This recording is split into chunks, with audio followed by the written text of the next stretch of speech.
3,25,000-ഓളം പേര് ലോകത്ത് വെള്ളത്തിൽ മുങ്ങി മരിക്കുന്നുണ്ട്. അതിൽ ഇപ്പൊ നമ്മളിപ്പോ കേരളത്തെ സംബന്ധിച്ച് പറഞ്ഞു കഴിഞ്ഞാൽ ഏകദേശം ഒരു 1,500-ഓളം പേര് വെള്ളത്തിൽ മുങ്ങി മരിക്കുകയാണ്.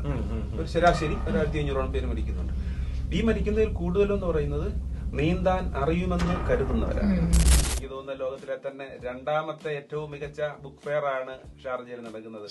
അപ്പൊ എന്റെ നീന്തി കയറിയ ജീവിതം എന്ന് പറയുന്ന ഈ പുസ്തകവും പ്രകാശനത്തിന്റെ ഭാഗമായിട്ട് ഇവിടെ എത്തിയതാണ്.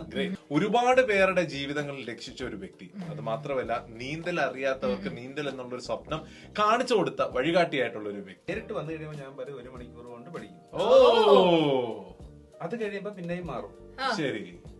പിന്നെ പറയുന്നത് 10 മിനിറ്റ് കൊണ്ട് പഠിക്കും. ഇതിനകത്തുണ്ടാകുന്ന ഏറ്റവും വലിയ പ്രത്യേകത എന്ന് പറയുന്നത് വെള്ളം നമ്മളെ സപ്പോർട്ട് ചെയ്യുന്നുണ്ട്.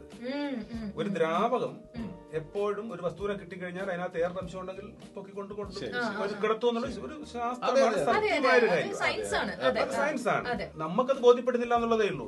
ഇപ്പൊ മൃഗങ്ങളെല്ലാം നീന്താൻ പഠിപ്പിച്ചിട്ടാണോ നീന്തുന്നത്? ഞാൻ കരയ്ക്ക് നിൽക്കുകയേ ഉള്ളൂ, ഞാൻ വെള്ളത്തിൽ ഇറങ്ങത്തില്ല. യാതൊരുവിധ ഫ്ലോട്ടിംഗ് ഡിവൈസുകളും ഇല്ല. ശരി.